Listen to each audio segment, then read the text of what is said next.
Happy finale, guys! Happy season finale of Magnum B.I, baby! We just popped a bottle of champagne. We had a very underwhelming little pop there for a moment. That was going to be a little louder. But here we are. We're making mimosas to celebrate. And if you're watching on YouTube, we're a little dressed up for the occasion. Mm-hmm. Oh, this is so exciting. I know. We did a whole month of episodes, girl. I know. Or a whole month, a whole season of episodes. I know, 20. That's a really big commitment, especially considering they're like an hour a piece. Yeah. We did that. We did that. We learned how to research these things. We really got into it. How to edit, AdSense, Spotify, Apple, YouTube, TikTok. We did that. And I did it with my best friend. You did it with my best friend! Oh my god. So, hey guys, it's Casey. And Lauren. And this is... Magnum B.I, the true crime podcast where we add a little social justice commentary, a little bit of comedy, and a mimosa at 12:30 in the afternoon. On a Thursday. So, as we already mentioned, we're back for part 2 of the season finale, and we're ready to get a little tipsy, talk about the Murdaugh dynasty, and get into the final episode of season 1. Mm-hmm. Are you ready? I think I'm ready. So if you haven't seen last week's episode, I kind of set up the exposition for the story in a lot of the background about the family and all that. Mm-hmm. I know more or less what happens with the rest of the story, but there are definitely going to be a lot of details that I haven't read, so I'm excited to hear what Lauren brings to the table. We're going to get into the twists, the turns, the swerves, the curves, all of it. So I hope you guys are ready, and I hope you enjoy our last episode. And we'll see you guys after this in about a month, give or take, maybe mid-September, for season 2. Yep, so we're going to figure out some logistical stuff. We might be doing a little bit of rebranding. We're not quite sure yet, but there will be plenty of updates on social media, and I don't fucking know. You'll know what we're doing when we're doing it. So let's get into it. Let's get into it.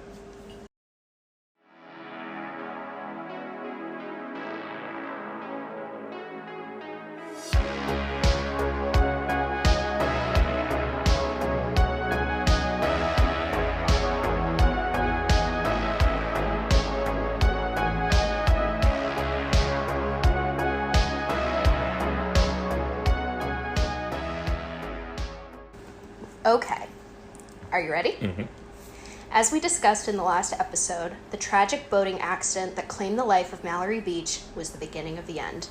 Just as the tip of the iceberg lies at the surface of the crushing depths below, on that fateful June night, it was still unknown the lengths that Alex Murdaugh would sink to in an attempt to resurrect an already decaying dynasty. As we finish the final episode of Season 1, let's discuss the allegations and subsequent legal proceedings that have occurred up to the time of this recording, August 4th, 2022. Shit! Okay. Are you ready? I'm so ready. Also, you should write. I'm not joking. That was actually really beautiful. Can I share a little secret with you? Yeah. I used to write a lot of fan fiction. Yeah, I did too. And, I wrote a lot of fan fiction. What was your... We'll end this tangent in a second, but what was your, what fandom did you write for? Can I whisper it to you? Yeah. Italian. Oh, girl. Maybe that'll be a Patreon exclusive, but I'm not ready to reveal that part of myself yet. That's valid. So, anyways, the murders. As previously mentioned, the legal dynasty of the Murdaugh family was the stuff of legend, despite Alex's son, Paul, being the heavily intoxicated driver during the boating accident that killed Mallory Beach. Police officers at the scene, and even Mallory's own friends, knew it was unlikely he would ever be held accountable by the police in their hometown. As the deaths began to stack up, the Murdaugh name was mentioned more times than it should have. It seemed the family was involved in more shady dealings than anyone was ready to admit. Oof. Though Mallory's passing wasn't the first wrongful death the Murdaughs were connected to, it's considered the beginning of the downfall, as due to its infamy, became the first case to draw outside scrutiny from the rest of the country, and would subsequently allow the Holes and the other 2 seemingly accidental deaths to be put under a microscope.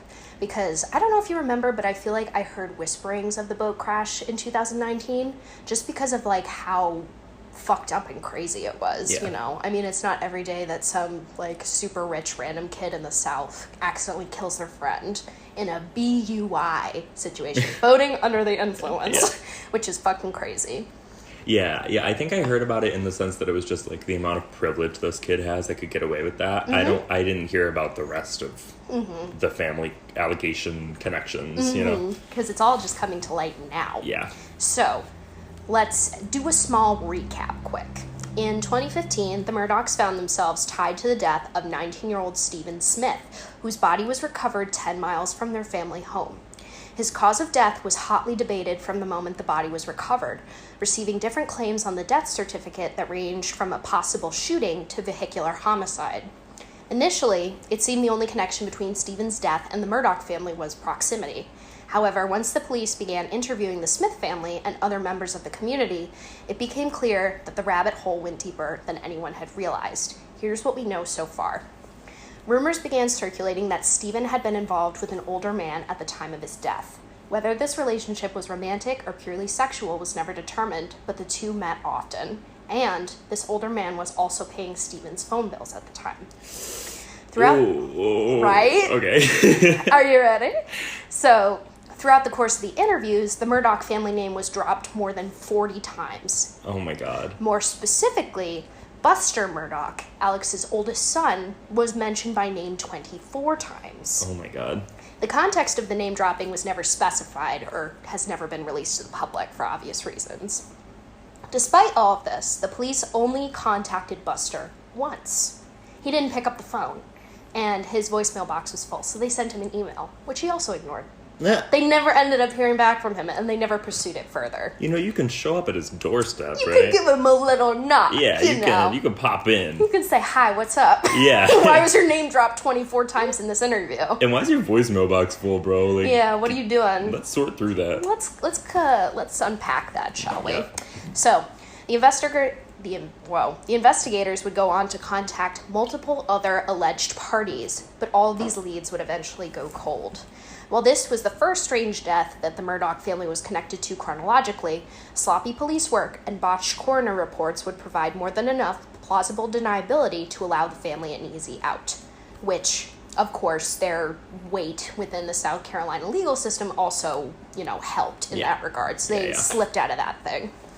Then there was the death of the Murdaughs' housekeeper, Gloria Satterfield, who had worked for the family for 20 years. Her cause of death was determined to be an accidental trip and fall down the front staircase in the family home, but was marked as natural on her death certificate, which is like, if it was an accidental death, it's not natural, and if it's natural, it's not accidental. Yeah. Hello? Yeah. So, weird.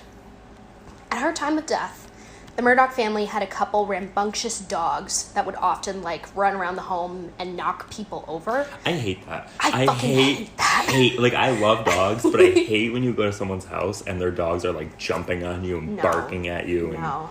And, I really love, a well-behaved dog that'll, cuddle with you or will, lick your hand. But if they're jumping at you and they have long nails and they're scratching you and licking your face and there's hair everywhere, I fucking hate that. I hate that. Yeah, and I'm a dog person, I'll say it. I fucking love all animals, but I cannot stand when there's, a big dog that's trying to knock you over. I hate that.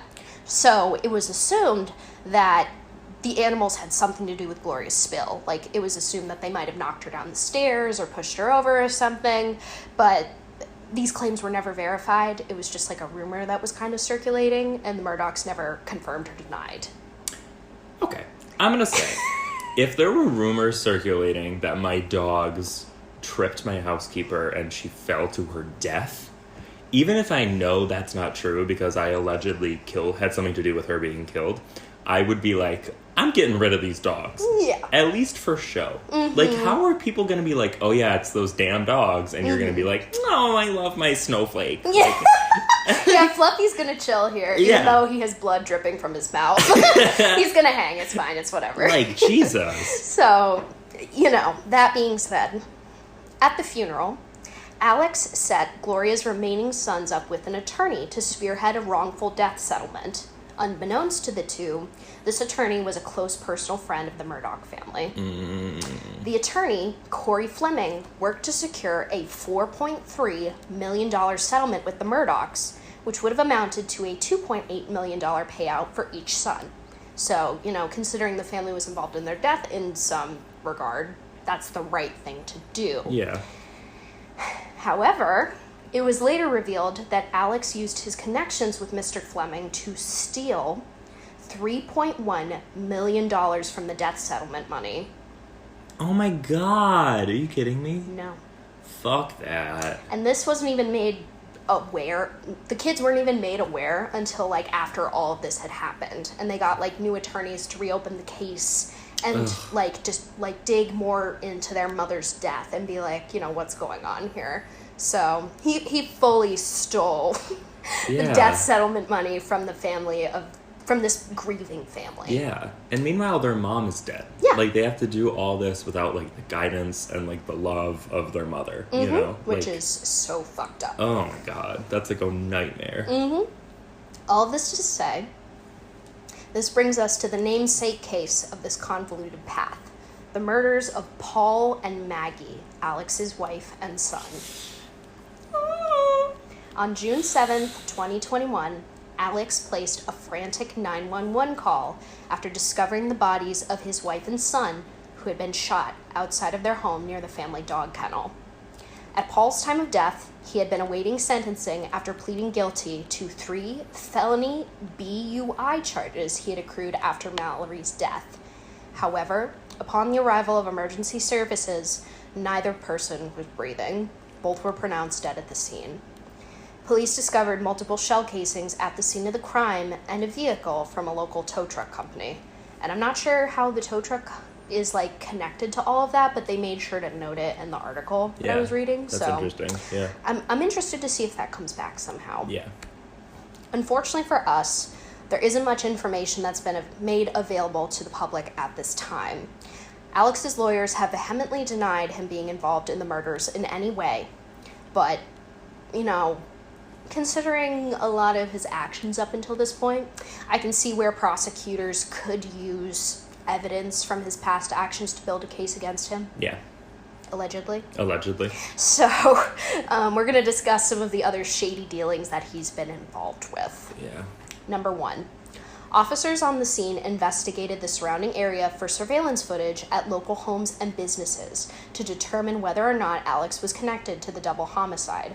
However, once the police report was made available to the public, much of their findings were heavily redacted, leaving nothing but bare-bones descriptions of the observations made by the officers. No, I don't like that. I really don't like that. Yeah, and the entire report was, like, blacked out with a Sharpie. That bothers me.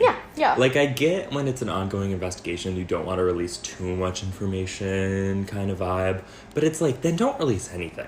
And make it really obvious that there's, like, something that you don't want the public to see. Don't be, like, weird and shady and, like, redact words, you know? So, you know, whether there was surveillance footage or not, we don't know, because that information was omitted completely from the police report. Yeah.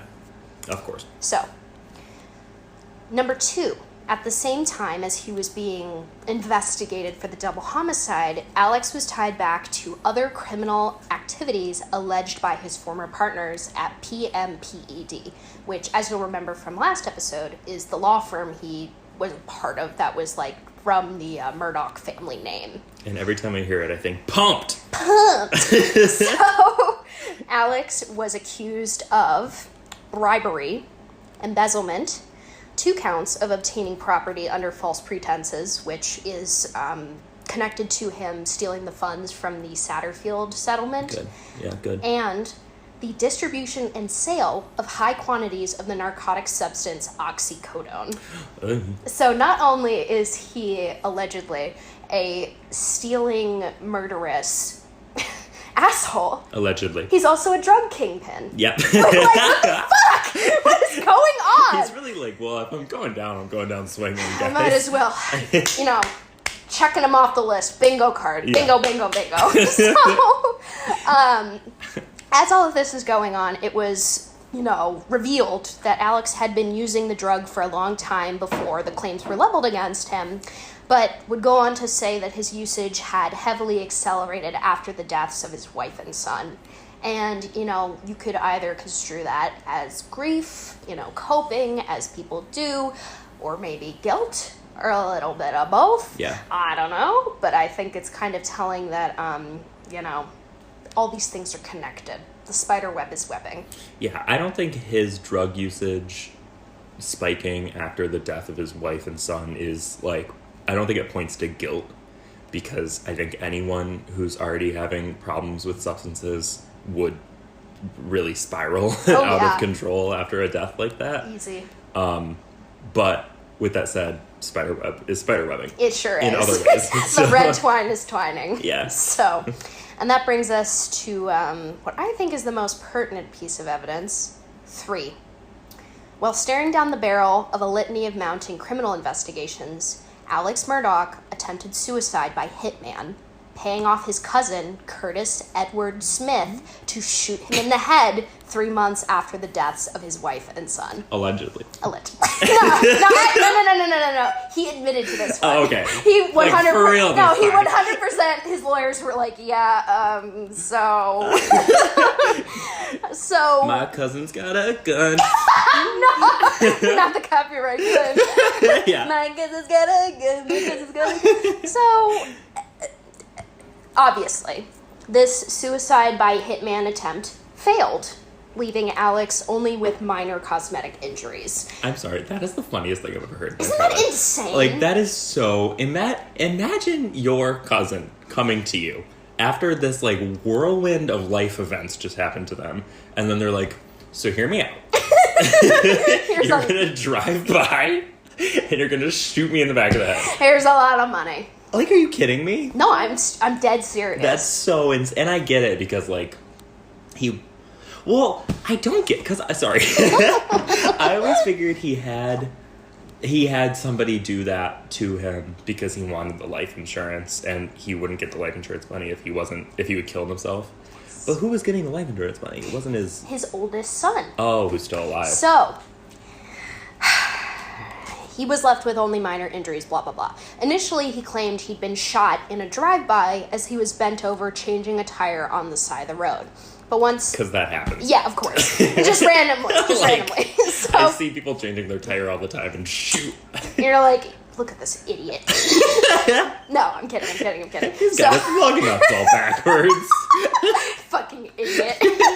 But once police identified the connection between the victim and the shooter, the claims fell to pieces. After the fact, he released a statement from the narcotics treatment facility he was being housed in during his recovery to publicly admit his guilt and apologize to his remaining family, after which he turned himself into the police. Alex's lawyers admitted that he'd concocted the scheme to make his suicide look like a homicide, believing he wouldn't be able to give the money from his life insurance policy to his surviving son, Buster, if he killed himself. So you nailed it, right on the head. But when I was doing my research, the New York Times article I was checking out basically said that was utter bullshit, and he would have received the money, like, regardless of his cause of death.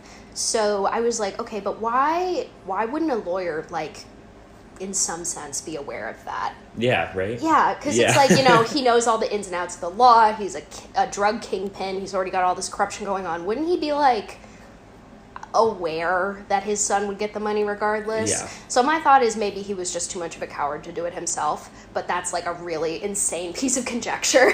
Or like a valor thing. Like he didn't want to like he wanted to go down like somebody bested him, not like he lost his pride. Oh, that would make sense. Yeah, maintain his image. Yeah. Because that's what this is all about or in he was essence. A coward. Yeah, so it could be a combination of things. So, like I said, doesn't really add up in that sense.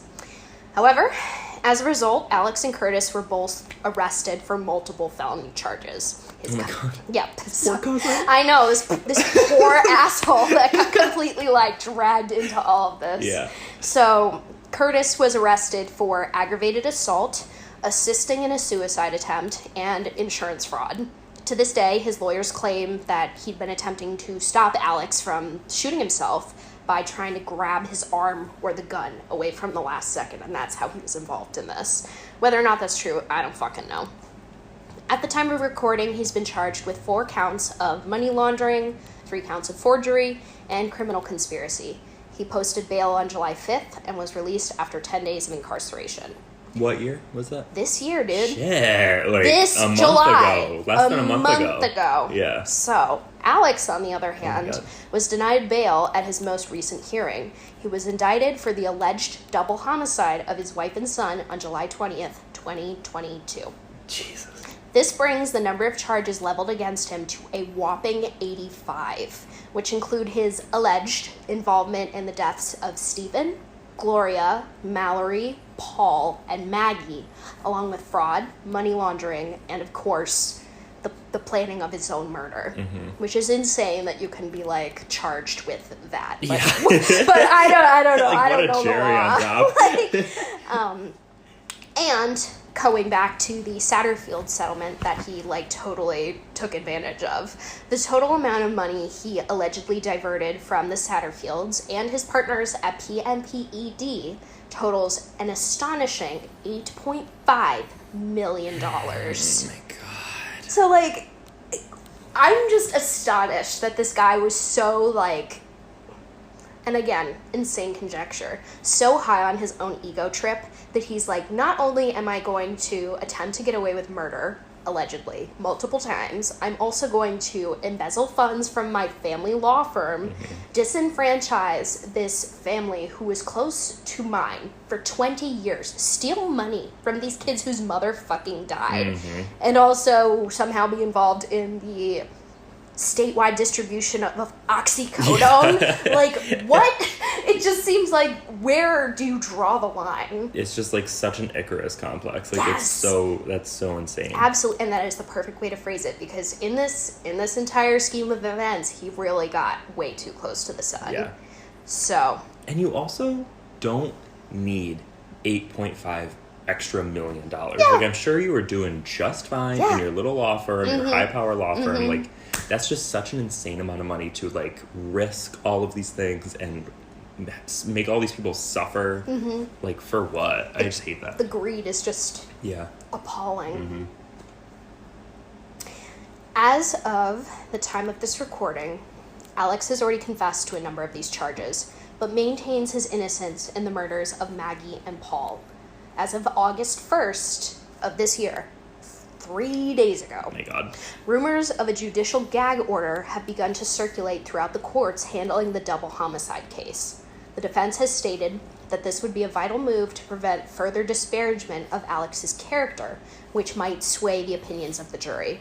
Or, this could be like a lingering favor tied to the Murdaugh family's influence.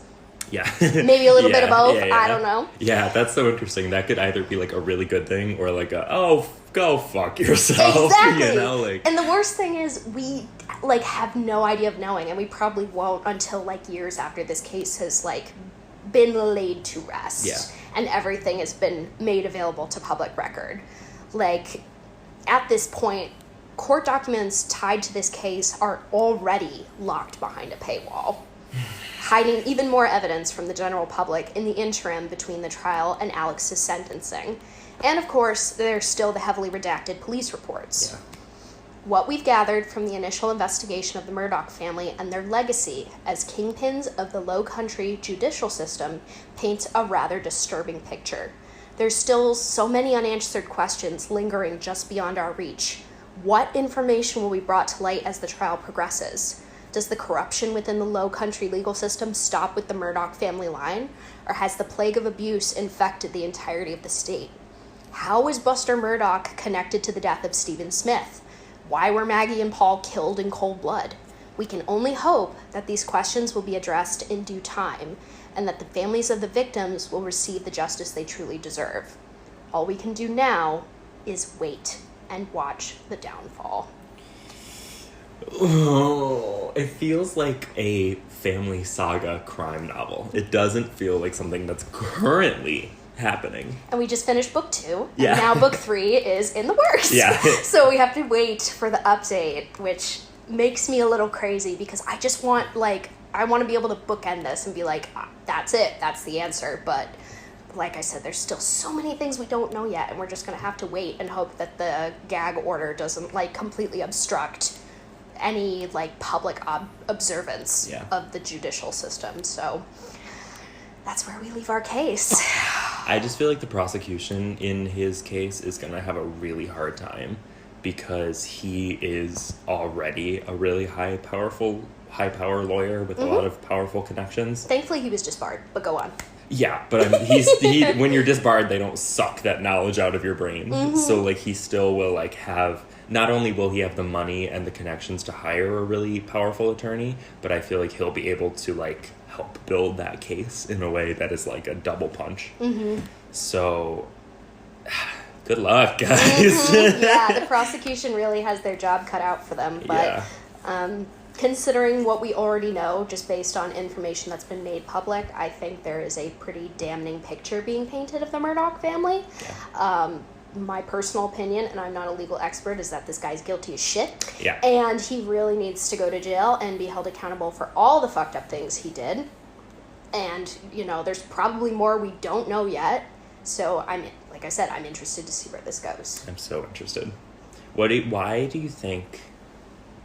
Okay, let's say, hypothetically, allegedly, he killed Maggie and Paul. Why do you think he did it? If I'm going to fully lean into the whole, like, Southern image family dynasty narrative that we've constructed over the course of these 2 episodes, my thought is, and this is really fucked up, is that he was ashamed of Paul because of what he did in his, like, BUI incident and how, you know, what his actions did could have reflected back on the family.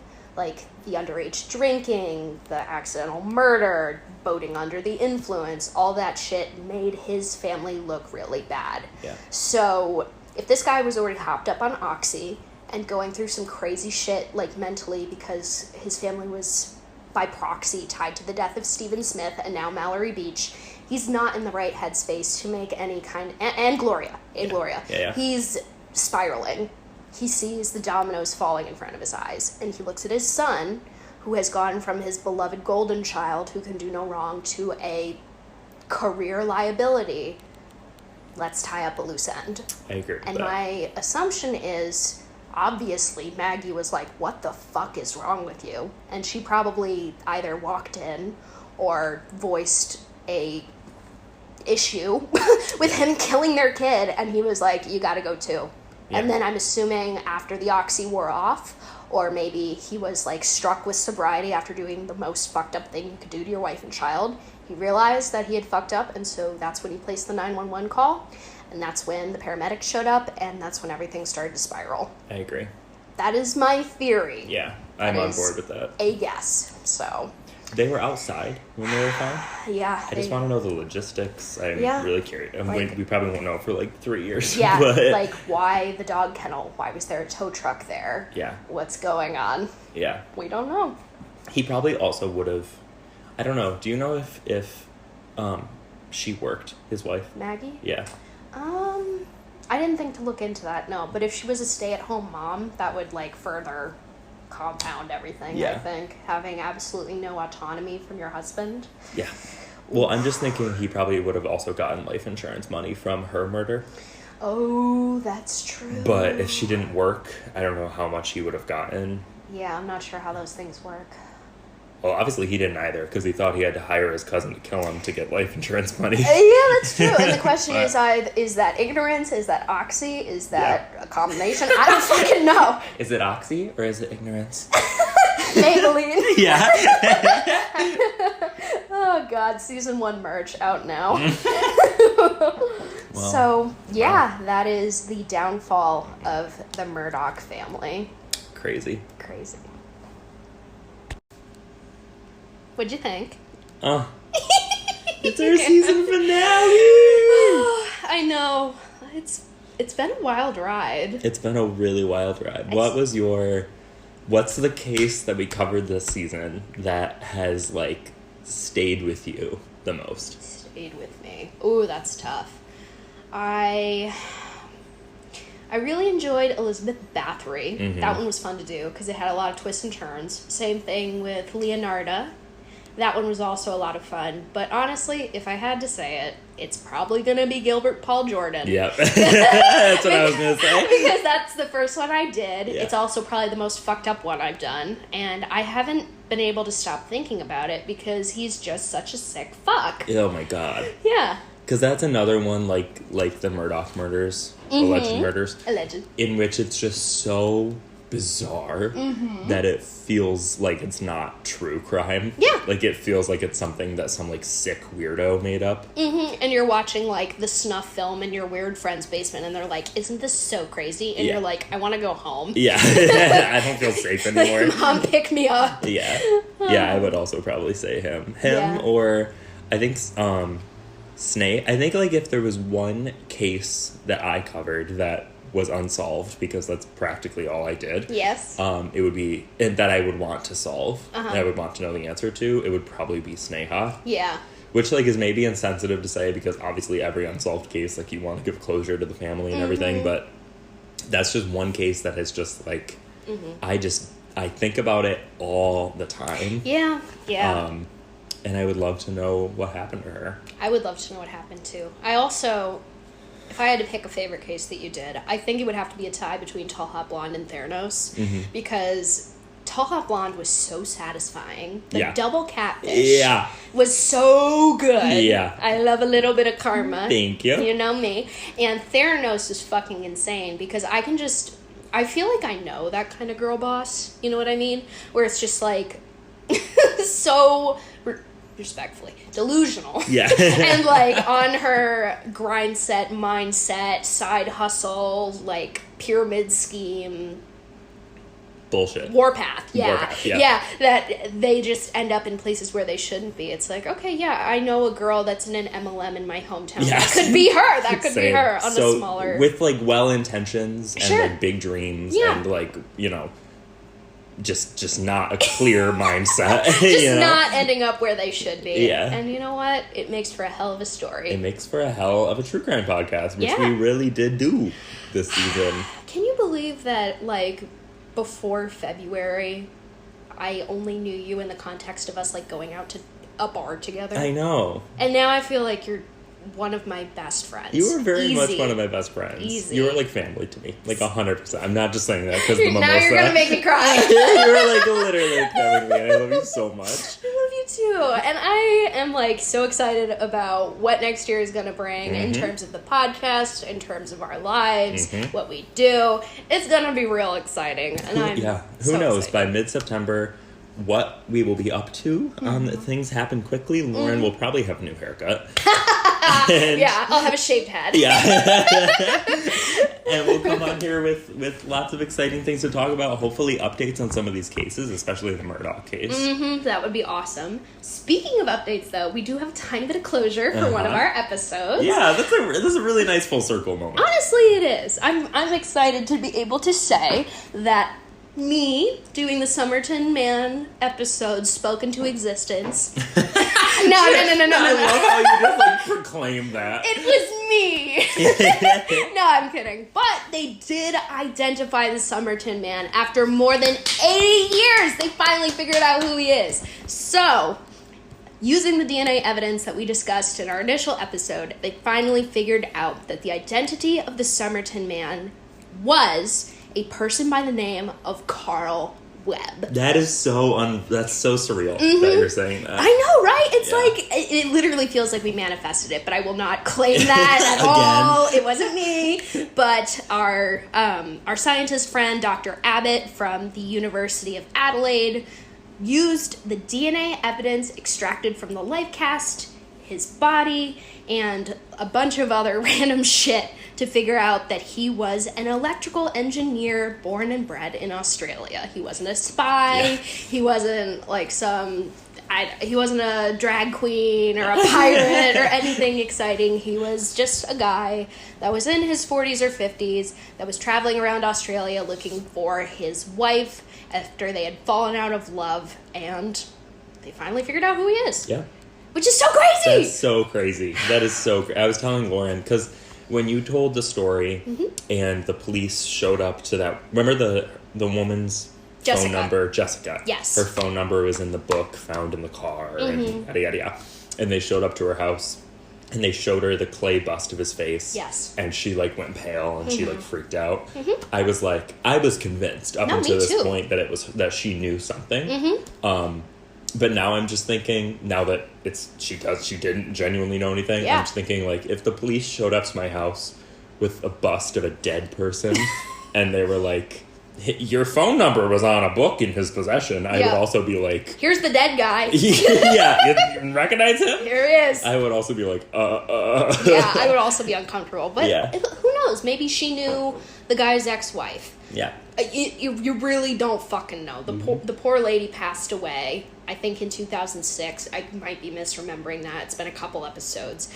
But you know what? Things like this are what make doing this podcast so fucking fun. Yeah. Because it feels like, in a way, we're kind of connected to this a little deeper, rather than just, I don't know, watching a BuzzFeed Unsolved episode and going, that's crazy. And then not thinking about it ever again. Exactly. Yeah, I agree. It's nice to feel like you're a part of something a little bigger, and this is a really nice way to put a little bookend on this chapter of our podcast. And we've said this numerous times now, but season 2, which we've yet to, like, formally rebrand, but it will be more of an investigative deep dive podcast on, like, social issues, trends, culture.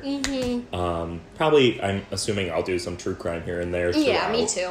But that's not going to be the main focus. We're going to do, I don't know, different topics. I think it would be really fun to do an episode on QAnon, discuss kind of like the sociological impact of misinformation, talk about cults, all kinds of fun stuff like that. So maybe like a little on the darker side, but nothing super gory or heavy. Gilbert Paul Jordan is going to rest easy. Yeah. We're not going to talk about him anymore. I hope he's not resting easy. I hope he's burning. I hope he's like turning and burning.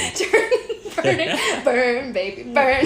Disco Inferno, burn, baby, burn. See, Beyonce's new disco album came out, and we don't know how to act. Literally. Thank God, this mimosa just hits so good. Suddenly I need to eat some bread. But thank you guys so much for joining us for the season finale of Magnum B.I. It's been a wild ride from start to finish, and for the last time for a couple months, Magnum B.I. Bye!